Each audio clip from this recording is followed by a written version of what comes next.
Online ரிவ்யூவர்ஸ்னால தான் love insurance company படம் flop ஆச்சு அப்படின்ட்டு விக்னேஷ்வன் அவர்கள் போட்ட அந்த ஒரு ஸ்டோரி தான் இப்போ வைரலா போயிட்டு இருக்குது.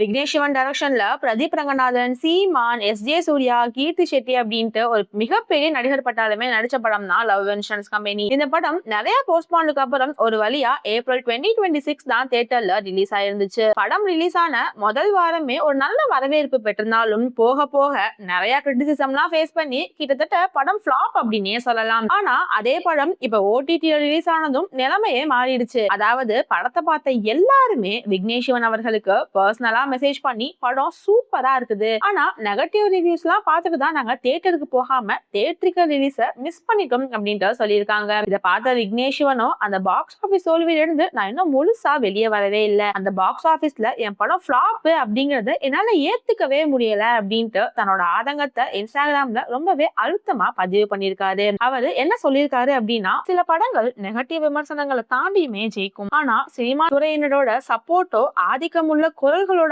ஆதரவோ இல்லாத படங்களோட தலையெழுத்து இப்படிதான் ஆகுது அப்படின்ட்டு ஓப்பனா சொல்லியிருக்காரு. அது மட்டும் இல்லாம விமர்சனம் எழுதுறவங்க தங்களோட அறிவையும் ஆதிக்கத்தையும் காட்டுறதுக்காக அந்த படத்துக்கு போகாதீங்க அப்படின்ட்டு ஒரு இயக்குனரோட கனவையே அவங்க நசிக்கிறாங்க. ஒரு படத்தை எடுக்கிறது ரொம்பவே கஷ்டம், அதையும் விட கஷ்டம் அந்த படத்தை ரிலீஸ் பண்றது. இது எல்லாத்தையும் தாண்டி ஒரு படத்தை ரிலீஸ் பண்ணா கடைசியில இப்படி ஒரு ரிசல்ட் வருது ரொம்பவே வலிய கொடுக்குது. ஆனா சினிமாவுல ஆரம்பத்துல தோத்து போயிட்டு பின்னால கொண்டாடுற படங்கள் நிறையவே இருக்குது அப்படிங்கிற அந்த ஒரு காட்டை தான் நான் எனக்கு ஆறுதலா எடுத்துட்டு இருக்கிறேன். கண்டிப்பா என் படமும் அப்படி மாறும் அப்படின்ட்டு எமோஷனலாவும் கான்பிடன்ஸாவும் சொல்லியிருக்காரு நம்ம விக்னேஷ் சிவன். இதெல்லாம் தாண்டி நேத்து ஒரு பிரபலமான இயக்குனர் விக்னேஷ் சிவன் கிட்ட சொன்ன அந்த ஒரு விஷயம் தான் அவருக்கு இன்னமும் கான்பிடன்ஸ் தான். அது என்ன அப்படின்னா, ஒரு படத்தோட வெற்றி அந்த படத்துக்குள்ள இருக்கிறத விட வெளியே தான் அதிகமா இருக்குது அப்படின்ட்டு அந்த டைரக்டர் சொன்ன அந்த ஒரு வார்த்தை தான் இப்போ இருக்கிற சினிமா உலகத்தோட நிசத்திரமான உண்மையை முகத்துல அரைஞ்ச மாதிரி சொல்லுது. ஒரு நல்ல முயற்சியோட எடுத்த படம் இப்படி ரிவ்யூவர்ஸோட